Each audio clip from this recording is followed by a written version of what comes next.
কালবৈশাখী ঝড় ও শিলাবৃষ্টিতে ক্ষতিগ্রস্ত হচ্ছে ফসলি জমি, ঝরে গেছে পাকা ধান। এ নিয়ে জানাতে চৌগাছা উপজেলার সিংহঝুলি গ্রাম থেকে যুক্ত হচ্ছেন সহকর্মী রিপন হোসেন। রিপন, ঝড়ে কত হেক্টর জমির ধান ক্ষতিগ্রস্ত হয়েছে এবং সেই সঙ্গে জানাবেন জেলা কৃষি বিভাগ এই ক্ষতিপূরণের কোনো আশ্বাস দিয়েছে কিনা। আমি যে মাঠটি রয়েছি আসলে এটি চৌগাছা উপজেলার সিংহদুলি মাঠ। এই মাঠ শুধু নয়, এর আশেপাশে যে মাঠগুলো রয়েছে সেই মাঠগুলো ক্ষতিগ্রস্ত হয়েছে। হেক্টরে যদি বলা হয় প্রায় 20 থেকে 30 হেক্টর জমি কিন্তু এই মাঠে রয়েছে, এবং এই অঞ্চলে যে জমিগুলো রয়েছে সেই জমিগুলোর যে ধান ক্ষতি হয়েছে, বিশেষ করে যে বড় মৌসুমে যে ধান, সেই ধান কিন্তু অনেকে কাটছিলেন, অনেকের ধান মাঠে রয়েছেন, সেই ধানগুলো কিন্তু শিলাবৃষ্টির কারণে সবচেয়ে বেশি ক্ষতিগ্রস্ত হয়েছে। আমরা দেখছি যে ধানের যে শীষ, সেই শীষগুলো কিন্তু ধরে পড়েছে, ধান ধরে পড়েছে একদম।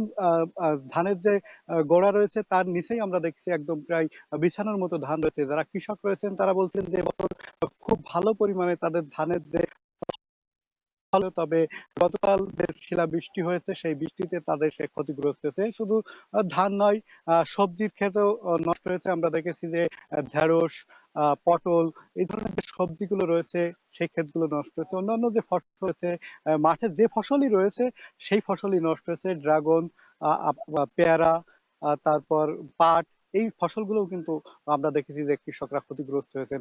তবে কৃষি বিভাগের পক্ষ থেকে এখনো পর্যন্ত কিন্তু কেউ এই মাঠে আসেনি, এমনটি কিন্তু অভিযোগ করছেন যারা কৃষক রয়েছেন। আহ, এবং কোনো আশ্বাসও তারা দেননি যে ক্ষতিগ্রস্ত কৃষকের পাশে দাঁড়াবেন, এমনটি কিন্তু তারা বলছেন। শোনেননি বা বলেনি তাদের। যারা কৃষক রয়েছেন তারা খানিকটা অভিযোগ করেই বলছেন যে এখন পর্যন্ত এই গতকাল যে ক্ষতিগ্রস্ত হওয়ার পরে এখন পর্যন্ত কোনো কৃষি কর্মকর্তা এই মাঠে আসেনি, তাদের আসলে তাদের পাশে দাঁড়ায়নি। তারা আসলে যে ঋণগ্রস্ত মানুষ, অনেকে ঋণ নিয়ে এই ধানগুলো চাষ করেছিলেন। তার পরবর্তীতে এখন কিন্তু ফসল ঘরে তোলার সময়, সেই ফসল যখন ঘরে তোলার সময় তখনই কিন্তু এই যে শিলাবৃষ্টি সেটি হয়েছে। তাতে কিন্তু তারা ক্ষতিগ্রস্ত হয়েছেন। কৃষকরা আসলে দিশেহারা।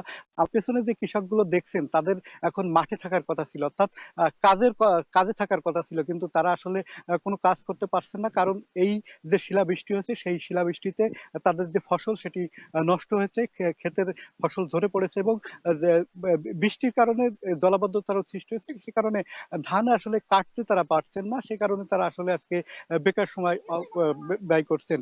এবং যারা কৃষক রয়েছেন তারা কিন্তু বলছেন যে এই ক্ষতি যদি তারা পুষিয়ে নিতে না পারেন, এর আগে আমন মৌসুমে কিন্তু তাদের এই যে মাঠটি রয়েছে পাশের মাঠটি জলাবদ্ধতা সৃষ্টি হয়েছিল, তাদের ফসল হয়নি। এবছর বড় মৌসুমে ধান খুবই ভালো হয়েছিল, ফলন ভালো হয়েছিল। তবে এখন পর্যন্ত যে ধান তারা ঘরে তুলেছেন, তারা আসলে সুবিধা হয়েছে, কিন্তু যারা এখন পর্যন্ত ধান মাঠে রয়েছে তাদের আসলে খুবই ক্ষতিগ্রস্ত হয়েছেন। এছাড়া বাড়ি ঘরেও কিন্তু ক্ষতিগ্রস্ত হয়েছে। আমরা কৃষকরা বলছেন যে এই ক্ষতিপূরণে কৃষক সরকার যদি সহযোগিতা না করে তারা আসলে ক্ষতিগ্রস্ত হবে। তাই এই ছিল এখান থেকে আমার কাছে সর্বশেষ। যশোরে কালবৈশাখী ঝড়ে ফসলি জমির ক্ষতি হয়েছে, সেই খবর জানাচ্ছিলেন সহকর্মী রিপন হোসেন। সংবাদের পর্যায়ে নিচ্ছি ছোট্ট একটি বিরতি।